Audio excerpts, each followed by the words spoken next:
प्राकृतिक चिकित्सा पद्धति से असाध्य रोगों का इलाज संभव। डॉक्टर ओम शंकर।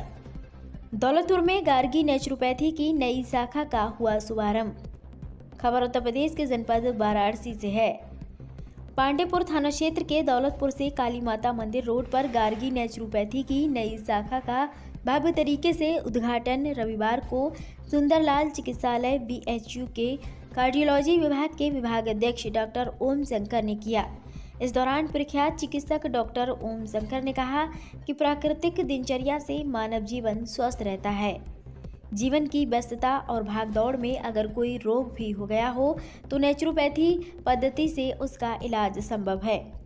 कार्यक्रम के दौरान गार्गी नेचुरोपैथी की डायरेक्टर डॉक्टर अनीता ने कहा कि हमारे यहाँ सभी गंभीर व असाध्य रोगों का इलाज बिना दवा के किया जाता है। प्राकृतिक चिकित्सा पद्धति अपनाकर हमारे यहाँ bed pack, body detoxification, earth therapy, immersion, hot water therapy, footbath therapy, cold and hot water therapy, deep breathing, hydrotherapy and food therapy से इलाज किया जाता है। गार्गी नेचुरोपैथी में इलाज के दौरान किसी भी मेडिसिन का उपयोग नहीं किया जाता है, इसीलिए साइड इफ़ेक्ट का भी कोई खतरा मरीज को नहीं रहता। उद्घाटन कार्यक्रम में आई जनक राजी देवी और पिरमला ने संयुक्त रूप से कहा कि हम लोगों का हार्ट ब्लॉकेज 80 से 90% हो गया था, लेकिन गार्गी नेचुरोपैथी के इलाज से हम बिना दवा के ही ठीक हो रहे हैं और अब बिल्कुल स्वस्थ महसूस कर रहे हैं। खासकर जो असली अच्छाई में यह है कि आपको एक्यूट कंडीशन, अगर किसी को हार्ट अटैक हो गया तो उस कंडीशन में, या तुरंत कोई हार्ट फेलियर हो गया, या कोई ऐसे गंभीर इन्फेक्शन हो गया है फैला शरीर में, उस कंडीशन में इसका अनडाउटेड रोल है। इस पर कोई क्वेश्चन नहीं हो सकता है आज के विषय में। हाँ, लेकिन जहाँ क्रोनिक बीमारियाँ हैं, ब्लड प्रेशर, शुगर, मोटापा, इस सब तरह की जो चीज़ें हैं जो खान पान रहन सहन से जनरेट होता है, इसका रोकथाम करना चाहिए। नहीं तो इलाज भी उसी हिसाब से खोजना चाहिए ताकि प्राकृतिक रूप से हम बिना किसी केमिकल का उपयोग या दुरुपयोग, जिसे आप कह सकते हैं, उसके बगैर हम इन बीमारियों को निजात पाएँ, जिससे कि आपका जो खर्च रोज़ उस पर होने वाली दवाइयों का खर्च वो भी कम हो और आप खान पान से अपने आप को तंदुरुस्त रखें। सर, अगर बात की जाए तो पहले जो प्राकृतिक दवाइयाँ होती थी और अब जो कृत्रिम दवाइयाँ हैं, तो अब जो देखने में कृत्रिम है तो लोगों में ज़्यादा से ज़्यादा बीमारी हो, जैसे हार्ट अटैक हो गया, लिवर अटैक हो गया, तो पहले में और अब में कितना हो?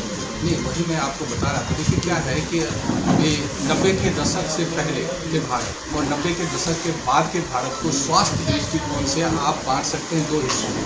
हमारा भारतीय समाज जब औद्योगिकरण के चपेट में नहीं आया, उससे पहले जब 90 के दशक का भारत था तो बहुत सारी ये बीमारियाँ, जैसे आप हृदय की बीमारियाँ बहुत ही रेयर हुआ करती थी हमारे यहाँ। आपके यहाँ की जो किडनी खराब, ब्लड प्रेशर, शुगर, इस तरह से महामारी के तौर पर नहीं थी। और जो कैंसर की बीमारी है या अस्थमा या सांस की जो तकलीफ़ें हैं, इतनी ज़्यादा नहीं थी हमारे यहाँ। जब आप औद्योगिकरण के दौर में आप गुजरे तो उस समय 2-3 बहुत ही महत्वपूर्ण बदलाव आए।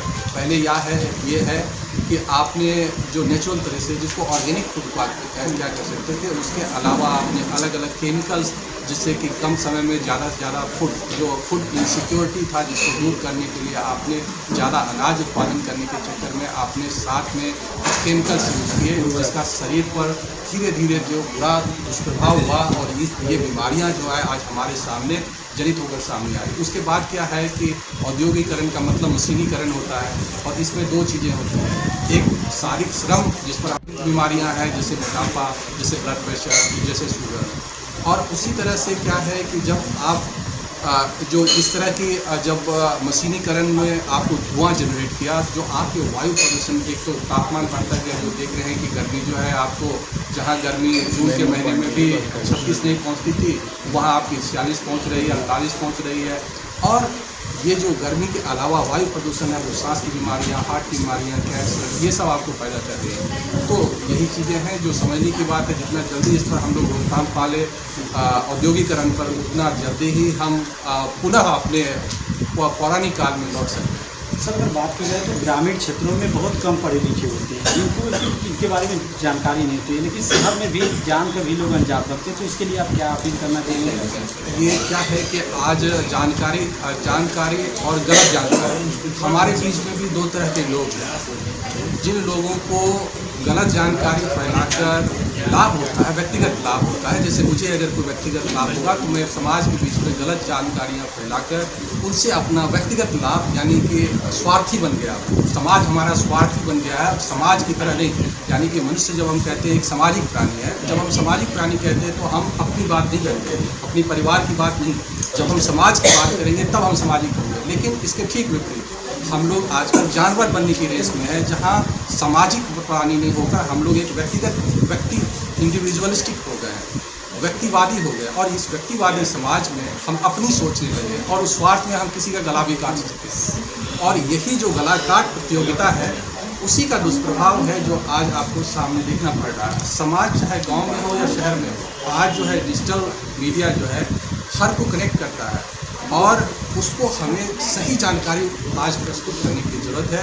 और ये उसी की एक पहल है जो हम लोग बात कर रहे हैं। हम मैडम के साथ भी आगे शोध करेंगे और शोध में देखेंगे कि क्या मैडम ने जो चीज़ें अपने खान पान रहन सहन में बदलाव के बाद जो मरीजों के बीच में पाई है, क्या हम लोग उस चीज़ को रिप्रोड्यूस करना होता है, यानी कि जो आप एक जैसा दावा करते हैं उसको सत्यापित करना और वैज्ञानिक तौर से सत्यापित करना, 1000, 2000, 5000 मरीजों में सत्यापित करना। और अगर हम लोग वास्तव में इसको सत्यापित करने में सफल होंगे तो हमें लगता है कि भारत का भविष्य जो है स्वास्थ्य की दृष्टिकोण से शायद होगा। सर कभी कभी जांच को लेकर के लोग तो जागरूक तो होते हैं, लेकिन उन्हें बजट की प्रॉब्लम से वो नहीं भागना पड़ता है, तो यहाँ पे क्या खास लेके कुछ इसमें किफ़ायत?